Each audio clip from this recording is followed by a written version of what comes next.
Hello दोस्तों, नमस्कार। मेरा नाम अनूप मिश्रा है।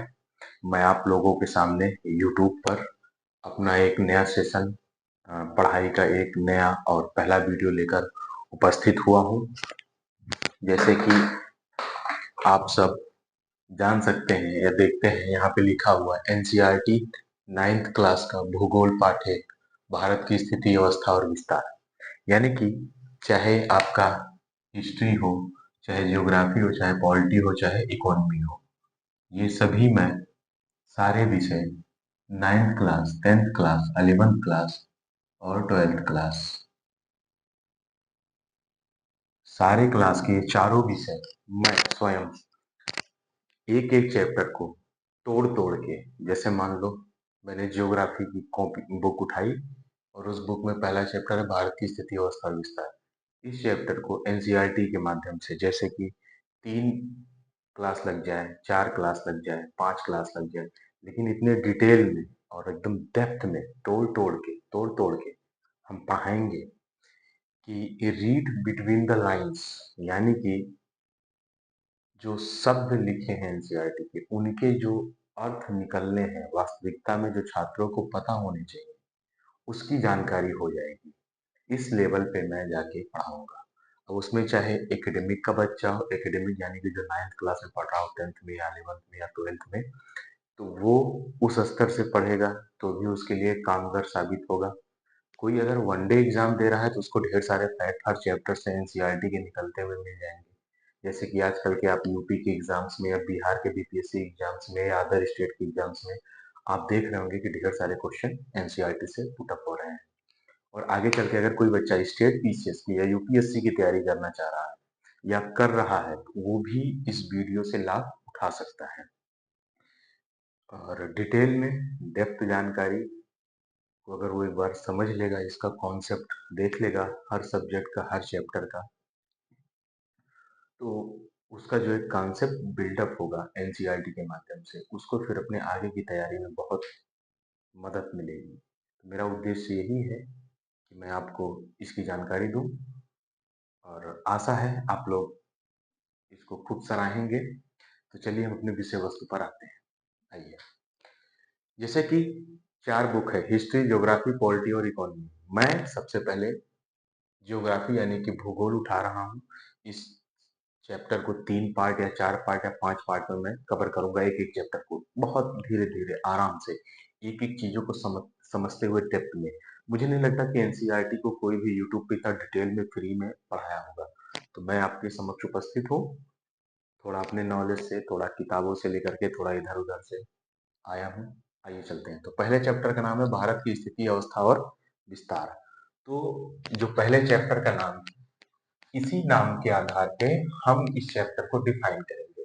मतलब कि भारत की स्थिति कहाँ है, भारत की अवस्था क्या है और भारत का विस्तार क्या है, इसके बारे में डिटेल से हम चर्चा करेंगे।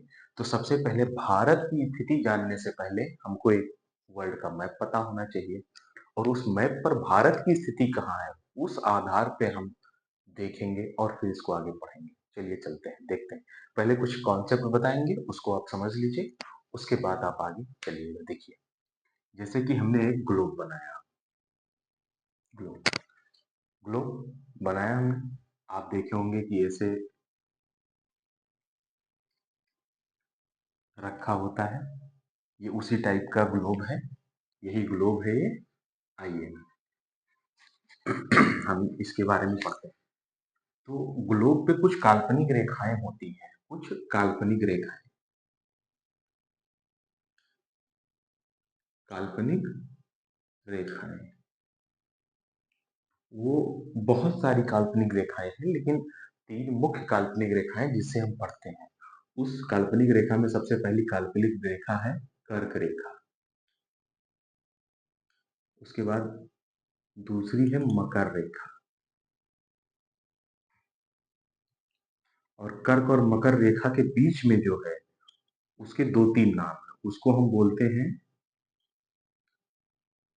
भूमध्य रेखा।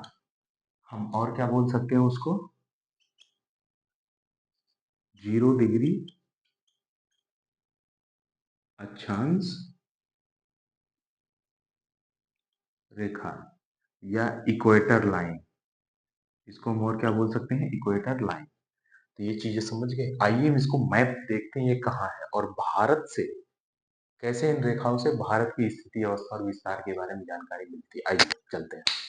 तो सबसे पहले इस ग्लोब में एक लाइन खींचते हैं, एकदम बीचों बीच से, इस ग्लोब के एकदम बीचों बीच से लाइन खींचते हैं। इस लाइन को हम बोलते हैं भूमध्य रेखा। भूमध्य रेखा यानी कि जो भूमि के मध्य से होकर जाए उसे हम क्या बोलते हैं, भूमध्य रेखा। या इसको हम और क्या बोल सकते हैं, 0 डिग्री अक्षांश। या इसको हम क्या बोल सकते हैं, इक्वेटर लाइन, इंग्लिश में इक्वेटर लाइन। भूमध्य रेखा एक काल्पनिक रेखा है। आगे चल के अगर मैं भूमध्य रेखा बोलता हूँ, 0 डिग्री अक्षांश बोलता हूँ या इक्वेटर लाइन बोलता हूँ, तो आप लोग समझ लीजिए ये तीनों चीज एक है। अब इसी भूमध्य रेखा के ऊपर एक रेखा है कर्क रेखा। क्या है बेटा ये, कर्क रेखा। और इसी भूमध्य रेखा के नीचे एक रेखा है जिसको बोलते हैं मकर रेखा। कर्क रेखा 23.5 डिग्री से होकर गुजरती है और मकर रेखा भी 23.5 डिग्री से होकर गुजरती है। ठीक है, इतना चीज समझ में आया। अब इसको हम थोड़ा डिटेल में डिस्क्राइब करते हैं।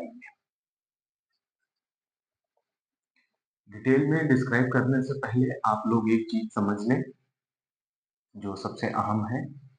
वो चीज ये है कि जब हम एक भूमध्य रेखा खींचते हैं बीच में,